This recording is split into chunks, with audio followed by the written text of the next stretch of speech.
Il y a maintenant presque 2 ans sur ma chaîne, je vous présentais le Void Pro RGB Wireless de chez Corsair, ce qui en même temps marquait le début de ma collaboration avec eux. Et ce casque, depuis je l'ai toujours gardé parce qu'il est assez significatif pour moi. Bon déjà parce qu'il fonctionne très bien, c'est un casque vraiment haut de gamme que voilà, j'aurais pas de souci à ressortir maintenant pour sa qualité de son. Et parce que voilà, c'était le début de ma collab avec Corsair et c'est vraiment le premier casque haut de gamme que j'ai pu tester. Et du coup si je vous dis ça, c'est parce qu'aujourd'hui, presque 2 ans plus tard, Corsair ils ont remis ça avec une nouvelle version du produit qui se nomme le Void RGB Elite Wireless. C'est un petit peu long comme nom mais vous pouvez voir, c'est marqué juste ici, donc Void RGB Elite Wireless.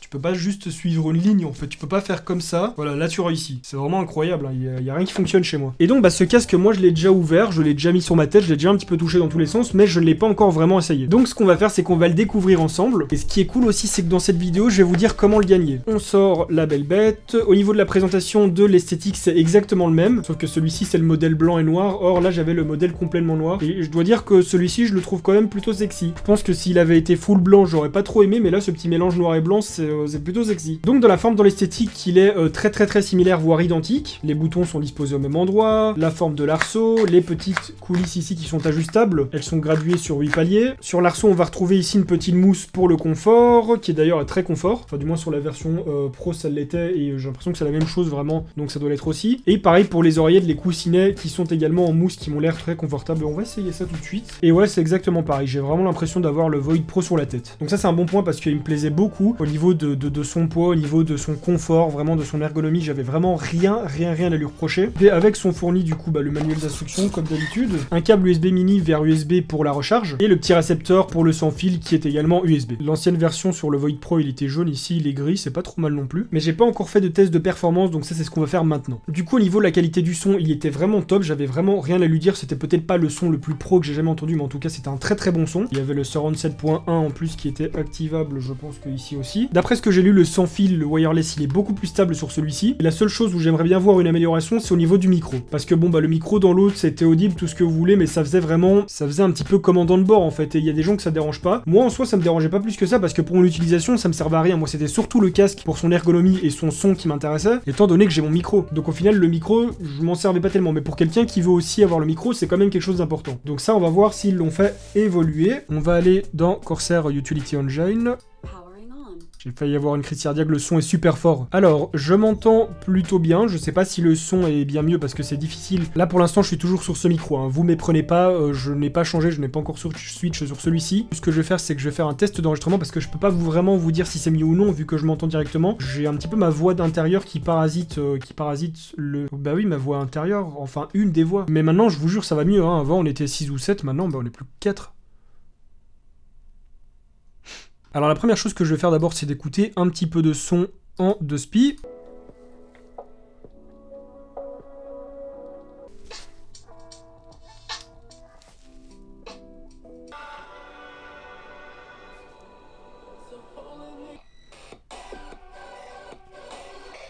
J'ai l'impression que le son est beaucoup plus ouvert, il y a beaucoup plus de basse, il est beaucoup plus fort. De souvenir, j'ai pas l'impression que celui-ci envoyait aussi fort que celui-ci. Donc ça c'est déjà un bon point, faut quand même faire attention à ça pour pas se rendre sourd. Mais moi je sais qu'il y a des moments où j'ai envie d'écouter ma musique à fond de balle, que je veux ne plus rien entendre autour, que j'ai envie dans ma musique d'être à fond. Donc voilà, pour ces petits moments-là, c'est vraiment cool d'avoir un son très fort. Alors on va passer maintenant au test du microphone. Quand je vais clapper des mains, le son va changer.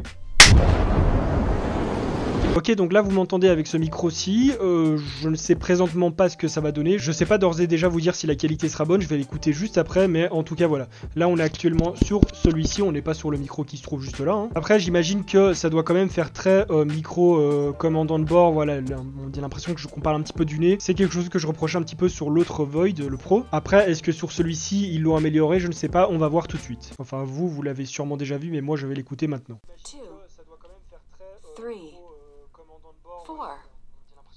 Surround on, surround off.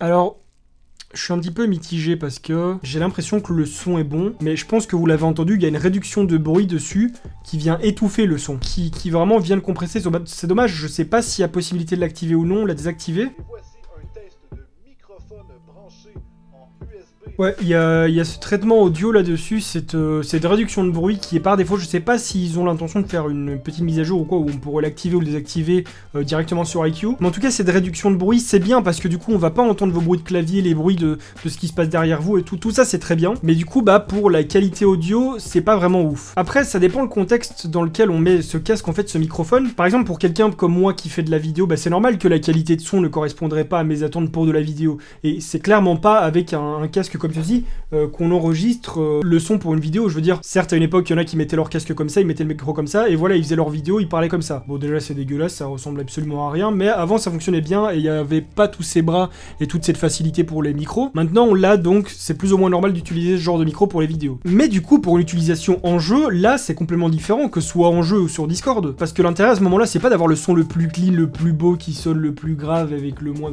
Tout le monde s'en fout en fait. Ce qui compte quand vous parlez avec vos potes ou quand vous êtes en jeu, c'est qu'on vous entende bien et qu'on n'entende pas tout le bordel qu'il y a derrière vous. Donc bah finalement c'est pas si mal que ça en vrai, je veux dire c'est un casque qui s'adresse aux gamers, donc c'est un micro qui s'adresse aussi aux gamers. Donc je pense que je devrais pas le juger comme ça, je devrais pas être aussi exigeant envers ce micro parce que finalement pour la demande à laquelle répond ce casque, bah le micro répond très bien aussi à cette demande, à cette attente on va dire. Et ça c'est une réflexion que je m'étais pas faite avec l'ancienne version, avec le Void Pro, et bon bah entre temps il y a presque 2 ans qui sont passés, j'ai appris à réfléchir différemment, et même maintenant bah je me suis encore repris à essayer de le comparer à un micro comme ça, alors qu'un micro comme ça, bah, ça coûte 250 € rien que le micro. Là, on est sur un casque micro et qui coûte 110 €. Oui, ce casque, je crois que je l'ai pas encore dit dans la vidéo. Ce casque coûte 110 €, ce qui est un très bon prix quand on sait que son grand frère, par exemple, le Virtuoso, il coûte presque 200 €. Donc non, c'est pas si mal au final. Je trouve que le rapport qualité-prix est vraiment très bon. Et alors, bah vraiment pour avoir quelque chose d'aussi confort et d'aussi bon au niveau du son, je trouve que c'est très bien comme prix. Donc évidemment, sur ce casque, on retrouve le petit RGB juste ici que vous allez pouvoir ajuster avec iQOO. Le micro n'est pas détachable, mais il est redressable, donc vous le baissez.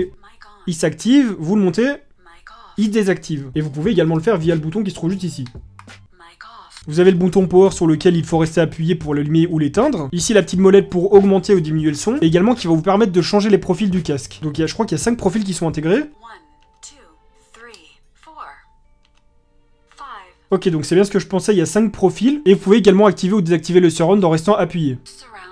Et à l'intérieur, bah, vous avez évidemment Monique qui vous dit dans quel état est votre casque. Au niveau de l'autonomie, sur papier, il est annoncé environ 16 heures, ce qui est pas mal du tout. Et au niveau de la portée, il y a moyen de monter un peu plus que 12 mètres. Moi, par exemple, j'habite dans un appart qui fait pas 25 km, donc je vais pouvoir circuler librement avec. Mais malheureusement pour moi, pas avec celui-ci, parce que, bah, comme je l'ai dit en début de vidéo, il est à gagner. Et pour ce faire, bah, c'est très simple. Encore une fois, on va se retrouver sur mon Instagram. Promis, les prochaines fois, ce sera sur Twitter et Facebook, mais cette fois-ci, ça va encore être Instagram. Vous allez devoir me follow sur Instagram, Discover ID, le lien se trouve dans la description, et aimer la photo du Void Elite que j'y aurais mise. Je vais la publier en même temps que cette vidéo. Donc vous y allez, vous me lâchez un petit follow, vous lâchez un petit follow à Corsair aussi au passage, et vous mettez un petit like sur la photo de ce casque qui se trouve sur mon Instagram. En tout cas voilà, si cette vidéo vous a plu, n'hésitez pas à y lâcher un gros pouce en l'air pour me soutenir, à vous abonner à ma chaîne YouTube en cliquant sur le petit bouton qui se trouve juste en dessous, et sans oublier d'appuyer également sur la petite cloche, sinon vous allez pas recevoir de notification lorsque je vais sortir une nouvelle vidéo, et à me follow sur Twitter, Instagram, Twitch, Facebook, sur lesquels vont se dérouler des concours durant tout le mois de décembre sur ma chaîne. Parce que oui, durant tout le mois de décembre, toutes les vidéos que je sors, vous pouvez gagner les produits qui s'y trouvent. Et sur ça, on se retrouve très bientôt pour une nouvelle vidéo. En attendant, portez-vous bien.